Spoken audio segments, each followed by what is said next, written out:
2020 সালের হালি শহরের বিজেপি নেতা সৈকত ভাওয়াল হত্যা মামলায় অন্যতম অভিযুক্ত সোমনাথ গাঙ্গুলিকে গ্রেপ্তার করল হালি শহর থানার পুলিশ। শুক্রবার ধৃতকে ব্যারাকপুর মহকুমা আদালতে তোলা হয়। উল্লেখ্য, পুলিশ সূত্রে জানা যায়, 2020 সালের ডিসেম্বরে হালি শহরে বিজেপির একটি কর্মসূচি চলাকালীন হামলায় নিহত হন বিজেপি নেতা সৈকত ভাওয়াল।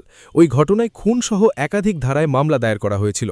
পুলিশ সূত্রে আরও জানা গিয়েছে, মামলার তদন্তে এর আগেও একাধিক অভিযুক্তকে গ্রেপ্তার করা হয়েছিল। এবার সেই মামলায় অন্যতম অভিযুক্ত সোমনাথ গাঙ্গুলিকে গ্রেপ্তার করেছে হালি শহর থানার পুলিশ।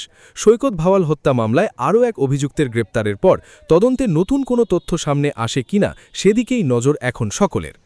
অরিন্দম রায়চৌধুরীর রিপোর্ট, নিউজ বেঙ্গল টুডে।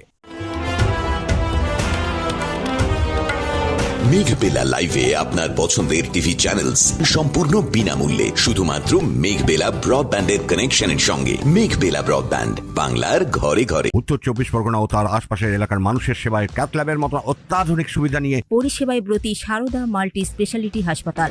একই ছাদের তলায় মানুষ সাধারণ চিকিৎসা থেকে শুরু করে 24 ঘন্টা ক্যাথল্যাব, এমআরআই, সিটি স্ক্যান, এনআইসিইউর মতো সুবিধা এবার থেকে পেয়ে যাবেন সারদা মাল্টি স্পেশালিটি হাসপাতালে। প্রয়োজনে যোগাযোগ করুন 033-2592-0730, 2593-0730, 2593-3562 ও 9331275635 নম্বরে। আমাদের ঠিকানা royal park, Kalyani expressway, Barrackpore, Kolkata 7,121,000। Sarada multi speciality হাসপাতাল, পরিষেবাই হোক আমাদের মূল লক্ষ্য।